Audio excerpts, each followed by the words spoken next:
नमस्कार किसान साथियों आप सभी का स्वागत है Ajay Pal agriculture YouTube channel पर। किसान साथियों आज का जो हमारा टॉपिक रहेगा कि धान की फसल पीली पड़ रही है और हमारी फसल ज़्यादा कमज़ोर हो गई है, उसमें कोई ग्रोथ नहीं हो पाई, अच्छे से टिलिंग नहीं हो पाई। तो आखिर में ये फसल हमारी कमज़ोर क्यों रह गई और उसमें पीलापन कैसे आया, कौन सी पोषक तत्व की कमी से आया, इसके लिए हम इस वीडियो के अंदर सहरा हाल आपको इस वीडियो में बताएंगे। तो किसान साथियों कमेंट करके जरूर बताएं कि आप यह वीडियो कौन से राज्य से देख रहे हैं, ताकि हमें पता चल सके कि हमारी वीडियो कौन कौन से राज्य तक पहुंचती है और हम आपके लिए बेहतरीन से बेहतरीन वीडियो और भी आपके राज्य के हिसाब से बता सकें। तो किसान साथियों जैसे आप सभी को पता है कि धान की फसल इस समय चल रही है और बेहतरीन तौर पर चल रही है। बहुत से किसान साथियों की जो धान की फसल है वो कमजोर हो गई है, पीलापन आ गया है, किसी कारण उसमें टिल्लिंग की संख्या भी नहीं बन पाई और आपकी फसल लगभग 30 से 35 या 40 दिन की है। तो उस समय हमें ऐसा क्या करना चाहिए, ऐसे कौन से फर्टिलाइजर, कौन से खादों का प्रयोग करना चाहिए जिससे हमारी धान की फसल में कोई भी जैसे पीलापन है वो भी दूर हो जाए, टिल्लिंग की संख्या भी बन जाए, जो हमारी फसल कमज़ोर है वो भी कमज़ोर दूरी हो जाए। तो इसलिए आपको अपनी मार्केट में जाना है। मार्केट से किसान साथियों बहुत सस्ते खादों के बारे में हम बताने वाले हैं,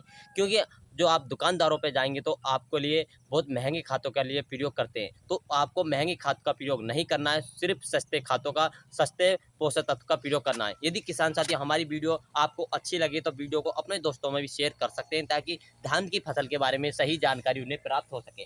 तो किसान साथियों शुरू करते हैं कि जब आपकी धान की फसल कमजोर और पीलापन आ जाता है, किस कमी के कारण आता है। किसान साथियों जब आपकी फसल पीली पड़ रही है तो समझो आपकी फसल में मैग्नीशियम की कमी है। हाँ किसान साथियों जो आपकी फसल पीली पड़ रही है उसमें मैग्नीशियम की कमी है। इस मैग्नीशियम की कमी को दूर करने के लिए हमें पोषक तत्व की मैग्नीशियम की आवश्यकता पड़ती है। तो इस समय किसान साथियों जो आपकी धान की फसल पीली पड़ रही है तो उस समय मैग्नीशियम की मात्रा कुछ देनी चाहिए, पोषक तत्व की आवश्यकता होती है, क्योंकि पौधे के लिए पोषक तत्व की बहुत ज़्यादा जरूरत होती है, जिसमें प्रकाश संश्लेषण हो सके, क्लोरोफिल की मात्रा सही तरह से चल सके, पत्तियों का विकास अच्छे से हो सके। तो इसलिए हमें धान की फसल पीली पड़ जाती है और कहीं कहीं देखा जाता है कि पत्तियां के किनारों पे किनारी पर बन जाती है उसमें, क्योंकि उसमें धारी बन जाती है, किनोर जो हो जाती है, ज़्यादा नकुली हो जाती है। तो इस समय किसान साथियों जो कभी कभी जिंक की कमी से भी नकुली हो जाती है। तो इस समय जो हमारी धान की फसल पीली पड़ रही है तो उस समय हमें धान की फसल के लिए मैग्नीशियम की आवश्यकता पड़ती है। बात करते हैं मैग्नीशियम की कितनी आवश्यकता पड़ती है, कि मैग्नीशियम सल्फेट की कितनी आवश्यकता पड़ती है। 1 एकड़ के लिए किसान साथियों जो आपकी धान की फसल ज़्यादा पीली पड़ रही है, उसमें ग्रोथ नहीं हो पाई, अच्छे से टिल्लिंग नहीं हो पाई, तो आपको 1 एकड़ के लिए सिर्फ कितनी मैग्नीशियम की आवश्यकता पड़ती है। तो 1 एकड़ के लिए किसान साथियों जो आपको मैग्नीशियम की आवश्यकता पड़ेगी, 1 एकड़ के लिए आपको यदि ज़्यादा पीली है तो आप 10 किलोग्राम ले सकते हैं, यदि कम पीली है तो 5 किलोग्राम प्रति एकड़ के हिसाब से ले सकते हैं। हाँ किसान साथियों ज़्यादा पीली है तो 10 किलोग्राम ले सकते हैं, कम पीली है तो आप 5 किलोग्राम ले सकते हैं। बात करते हैं इसके साथ कौन से मिक्सर करने चाहिए, कौन से कॉम्बिनेशन का प्रयोग करना चाहिए। तो इसके लिए आपको कॉम्बिनेशन का प्रयोग करना है किसान साथियों। सबसे पहले मैग्नीशियम के साथ आप किसान साथियों जिंक सल्फेट, हाँ किसान साथियों जिंक सल्फेट आपको मार्केट में तमाम प्रकार की मिलेंगी, दयाल कंपनी की, इफ्को कंपनी की, अनेक प्रकार की मिलेंगी, मोनू जिंक भी मिलेगी। आप जो आपको जिंक लेनी है किसान साथियों सिर्फ 33% वाली जिंक लेनी है।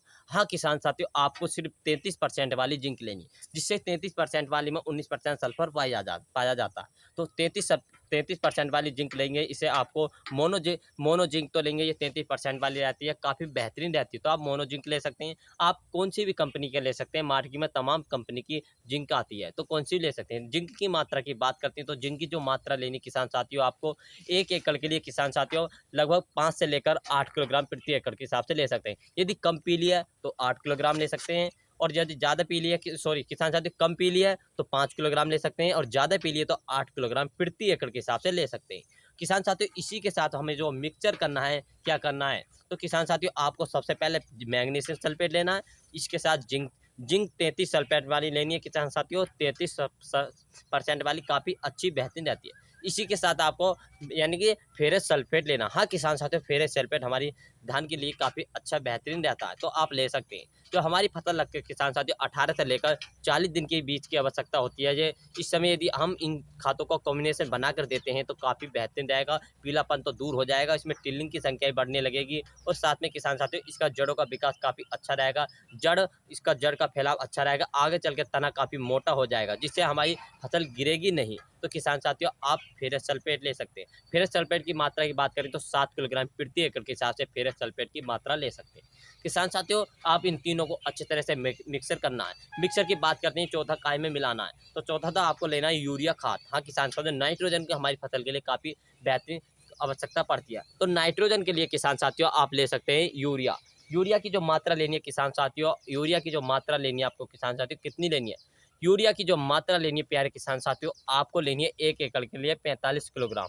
हाँ किसान साथियों, 1 एकड़ के लिए 45 किलोग्राम, 1 एकड़ के लिए 45 किलोग्राम प्रति एकड़ के हिसाब से लेनी है। इन तीनों को, चारों को अच्छी तरह से मिक्सर कर कॉम्बिनेशन बनाकर अपनी धान की फसल में छिड़काव कर सकते हैं, बखेर सकते हैं। याद रहे, जो आप जब छिड़काव करें, बखेरें अपनी धान की फसल में, पानी की जो देना है आपको, पानी किसान साथियों लगाना है, पानी इतना लगाना है कि दूसरे के, यानी कि पानी आपको मेड़ से 5 या 4 इंच नीचे रखना है, मेड़ से ऊपर नहीं निकले, जिससे हमारी दवाइयाँ बहकर नहीं दूसरे के खेतों में नहीं जाए। तो आपको इस तरह से लगाना है किसान साथियों। सबसे पहले आपको मैग्नीशियम सल्फेट लेना है, जिससे आपकी फसल पीली नहीं पड़ेगी, अच्छी ग्रोथ हो पाएगी। और किसान साथियों, इसके साथ जिंक सल्फेट लेना है। जिंक सल्फेट के लिए किसान साथियों आप ले सकते हैं, जिंक सल्फेट ले सकते हैं, फेरस सल्फेट ले सकते हैं, यूरिया ले सकते हैं। किसान चाहते हैं इन तीनों को, चारों को अच्छी तरह से मिक्सर बनाकर अपनी धान की फसल में छिड़काव कर सकते हैं। और किसान साथियों, हमारी वीडियो अच्छी लगी तो अच्छी लगी तो अपने दोस्तों को शेयर करें, चैनल को सब्सक्राइब करें, कमेंट करना ना भूलें कि आप कौन से राज्य से हैं। मिलेंगे नेक्स्ट वीडियो वीडियो के साथ। जय जवान जय किसान।